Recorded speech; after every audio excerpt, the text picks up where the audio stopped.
पुल ध्वस्त, ओवरलोडेड ट्रकों से हादसा, जनक्रोश।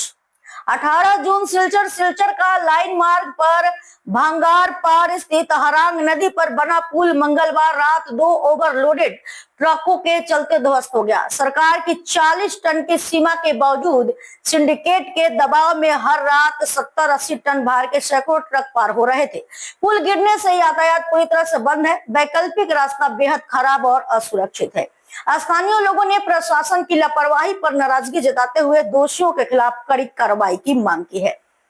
কর্তৃপক্ষ এক্সিকিউটিভ ইঞ্জিনিয়ার ডিসির মহোদয়ের ইনস্ট্রাকশনে তলব করা হইল, তখন দেখা গেল যে তারা মানে কাটা স্লিপটাও দিতে পারে না। 23 টন না 27 টন উপাবে কিটা নাম্বার একটা লেখিয়া মানে রেজিস্টারি মেনটেন করা।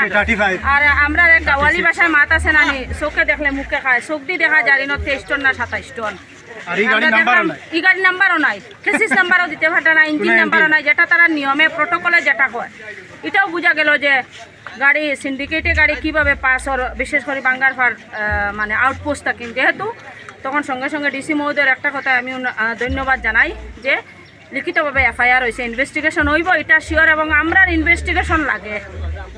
আজি মানে আজি পুৱতি নিশা প্ৰায় 2টামান বজাত এই যিখন ভাঙ্গাৰপাৰ যিখন হাৰাং নদীৰ ওপৰত যিখন ব্ৰিজ আছিলে, লোহাৰ ব্ৰিজ আছিলে, ব্ৰিজখন কলাপছ কৰিছে। ইয়াৰ গাড়ী দুখনো তলত পৰি গৈছে আৰু আমি লগে লগে ইয়াত আহিছোঁ। আহি ইয়াৰ যি ৰেস্কিউ অপাৰেশ্যন আছে সেইখিনি আমি কৰিছোঁ আৰু ইয়াৰ যি অল্টাৰনেটিভ ব্যৱস্থা ল'ব লাগে মাননীয় ডিচি মহোদয়ো আহি আছে। আমি কথাটো আলোচনা কৰিছোঁ আৰু ছাইডেদি এটা ৰাস্তা আছে, আমি নিজে ৰাস্তাটো ৰাতি গৈ চাইছোঁ। যদি ল'ৰা ছোৱালী যিসকলে স্কুললৈ যোৱা ল'ৰা ছোৱালী আছে বা কলেজলৈ যোৱা যিখিনি ল'ৰা ছোৱালী আছিলে, তেওঁলোকে আৰু যিখিনি ব্যক্তিগত বাহন সৰু গাড়ী সেইখিনি যাব পাৰিব।